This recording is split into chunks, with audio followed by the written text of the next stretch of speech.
पहली बात तो ये कि कितनी बार मुझ पे चीट किया गया, मल्टीपल टाइम्स, मल्टीपल टाइम्स, सिर्फ एक बार नहीं, मल्टीपल टाइम्स करा गया।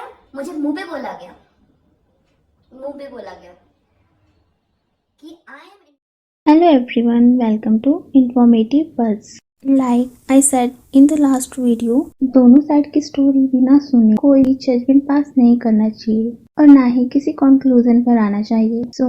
अब हिमांशी ने अपनी तरफ से ऋषि को जवाब दे दिया और उनके बीच क्या क्या हुआ हिमांशी ने अपनी साइड की स्टोरी भी बता दी कि उनको ऐसा क्यों करना पड़ा और ऋषि को छोड़कर वापस से क्यों आना पड़ा, जबकि ऐसा नहीं है। हिमांशी ने फिर से चांस दिया था इस मैरिज को, बट वो सक्सेसफुल नहीं हुआ और हिमांशी रिटर्न चली आई थी अपने घर।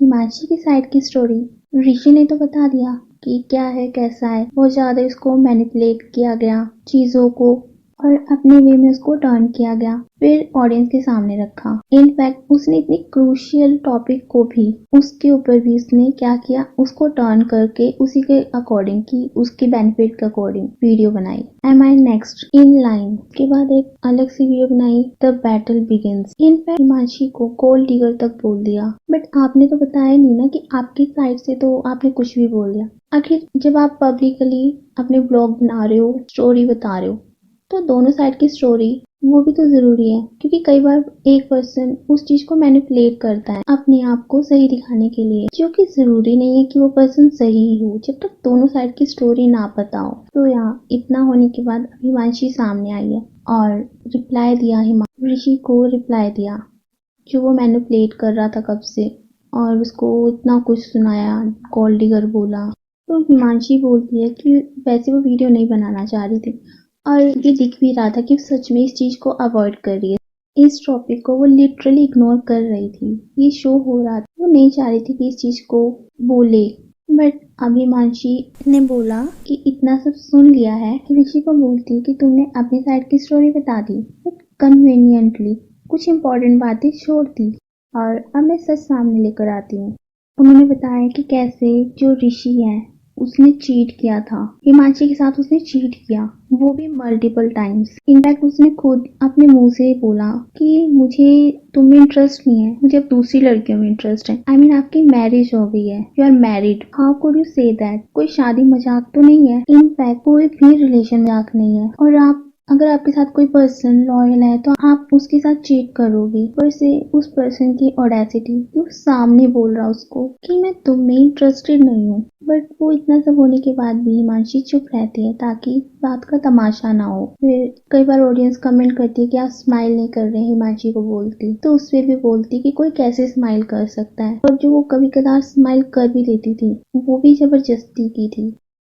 10 मिनट के लिए अगर आप किसी को कहोगे स्माइल करो, 30 मिनट के लिए किसी को कहोगे स्माइल करो, कर देगा, कोई दिक्कत नहीं होगी। ठीक है, पहली बात तो ये कि कितनी बार मुझ पे चीट किया गया, मल्टीपल टाइम्स, मल्टीपल टाइम्स, सिर्फ एक बार नहीं, मल्टीपल टाइम्स करा गया। मुझे मुंह पे बोला गया, मुंह पे बोला गया कि I am interested in other girls and not in you physically. अब आप मुझे बता रहे पॉइंट, मैंने जितना टॉर्चर सहा है ना 4 साल में, अगर मैं बोलूं, वो इमोशनली और फिजिकली एग्जॉस्टेड थी। और ये सच भी है, जब कोई पर्सन आपके संग ऐसे कर रहा हो तो वो माइंड पर्सन का, जिसके संग चीट हो रहा है या जो पर्सन हर्ट है, वो टेंशन, वो अपने आप को कैसे मैनेज कर रहा होगा, सिचुएशन कैसे संभाल रहा होगा खुद को, वो तो वही जानता होगा। ऊपर से हिमांशी की फैमिली को पैसे के लिए परेशान किया जाता था, को टॉर्चर किया गया और धमकियां उसको देते थे। इतना सब करने के बाद भी ऋषि विक्टिम कार्ड खेल रहा था। आई मीन कोई पर्सन ऐसा कैसे कर सकता है। बताती कि वो फॉरेन ट्रिप्स के लिए एवरी 6 मंथ वो ट्रिप पर जाते थे, फॉरेन ट्रिप्स पर। मुझे स्पेस चाहिए, अरे कितनी बार स्पेस चाहिए होता है किसी पर्सन को, और वो भी हर 6 महीने में। उसने ऋषि पर ट्रस्ट किया, बट उसके एक्शंस थे ही नहीं उस चीज के लायक। ऊपर से उसको माइंडली अनस्टेबल बोला गया, इतना कुछ उसको टॉर्चर किया गया। ऊपर से जब कोई उनके घर आता था, कोई गेस्ट वगैरह, तो उनके सामने हिमांशी की बुराइयां करना, हिमांशी की फैमिली से इतनी बार पैसे मांगना, वो भी बार बार, कि मतलब अगर लड़की आपके घर आई है तो आप कुछ भी करोगे। जब वो व्लॉग बनवाते थे तो हिमांशी का तो ये शो होता था कि हिमांशी का मन नहीं बनाने का, और बता भी सकते थे जो इनके ऑल व्यूअर्स थे, उनको पता था कि हिमांशी का इसमें मन नहीं लग रहा। मतलब ये पर्सन कितना प्रॉब्लमेटिक है और अपने आप को एकदम इनोसेंट सा शो कर रहा। थोड़ी सी भी शर्म नहीं है कि अगर कभी कोई चीज सामने आ गई तो कैसे क्या होगा। व्यूज के लिए बस कुछ भी बोलकर, मिर्च मसाला लगाकर, हिमांशी को डिग्रेड करके, उसको इतना गलत बोल के पैसे कमाने से ही मतलब थे और अपने आप को इनोसेंट शो करना था। इनोसेंट कहने से कोई इनोसेंट नहीं होता जब तक वो रियलिटी में इनोसेंट ना हो। On the other hand Himanshi अपना 100% दे रही थी, आपके साथ लॉयल थी, जैसा आप कह रहे थे वैसा वो कर भी रही थी। उसको वीडियोस बनाना, व्लॉगिंग करना नहीं पसंद था, स्टिल वो आपके साथ कर रही थी क्योंकि आप चाह रहे थे। वो कोऑपरेट कर रही थी, आपको सपोर्ट कर रही थी। आप ऐसे इतने जल्दी ग्रो नहीं हो जाते अगर उसका सपोर्ट ना होता। हिमांशी की फॉलोइंग इतनी थी, हिमांशी फेमस थी इस वजह से, जो इतनी जल्दी आपके व्यूअर्स और आपके सब्सक्राइबर बढ़ गए, ऐसे नहीं बढ़े। इतनी जल्दी सब्सक्राइबर और व्यूअर्स बढ़ते नहीं है अगर कोई न्यू पर्सन होता है। जब आपके साथ कोई पर्सन लॉयल हो ना तो उसका मिसयूज या फिर उसके साथ चीट नहीं किया जाता, जो ऋषि ने किया हिमांशी के साथ। ऊपर से उसको एक तो लड़की आपके साथ कोऑपरेट करी सब कुछ, स्टिल उसको मेंटली अनस्टेबल बोला जा रहा, उसको मेंटली टॉर्चर किया जा रहा, इतना टॉर्चर किया जा रहा कि फिर वो पर्सन हार गई। किसी की खुशी नहीं छीननी चाहिए कि उसको फोर्सफुली स्माइल करनी पड़ रही है। इस पर्सन का डबल स्टैंडर्ड कि रियलिटी कुछ और है, शो कुछ और कर रहा। और हिमांशी की फैमिली से आप पैसे मांग रहे हो, वो भी लाखों की ट्रांजैक्शन। लड़की लाए हो क्या लाए हो? एक तो ये समझ में नहीं आता कुछ लड़कों का तो कि उसके बावजूद भी आपको पैसे बार बार मांगने हैं लड़की के घर वालों से। क्या है ये? क्या कब खत्म होगा ये सब? लोग बदल रहे हैं, मॉडर्न हो रहे हैं, बट सोच अभी भी वैसी की वैसी ही है।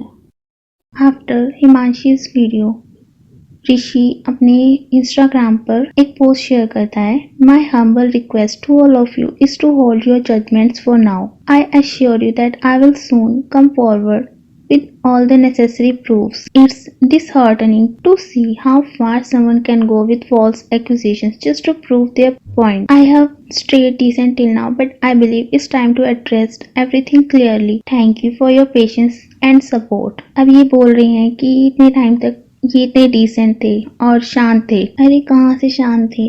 एक के बाद एक वीडियोस डाल रहे थे और ऊपर से हिमांशी को डिग्रेड किया जा रहा था बार बार। कहाँ से ऋषि शांत था? अब जब उसने अपना पॉइंट दे दिया कि क्या प्रॉब्लम थी क्या नहीं थी और सब उसी को ही ब्लेम कर रहे थे, तो अब उसका भी राइट है बोलने का। बट हिमांशी इतने टाइम से शांत थी, कुछ भी नहीं बोल रही थी, उसको इतना कुछ एक्यूज किया जा रहा था।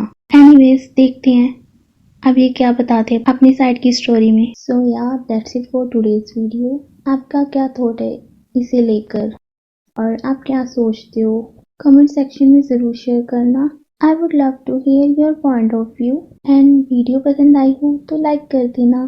ऐसे ही इंटरेस्टिंग वीडियो के लिए चैनल सब्सक्राइब करना मत भूलना। मिलते हैं नेक्स्ट वीडियो में। Till then take care.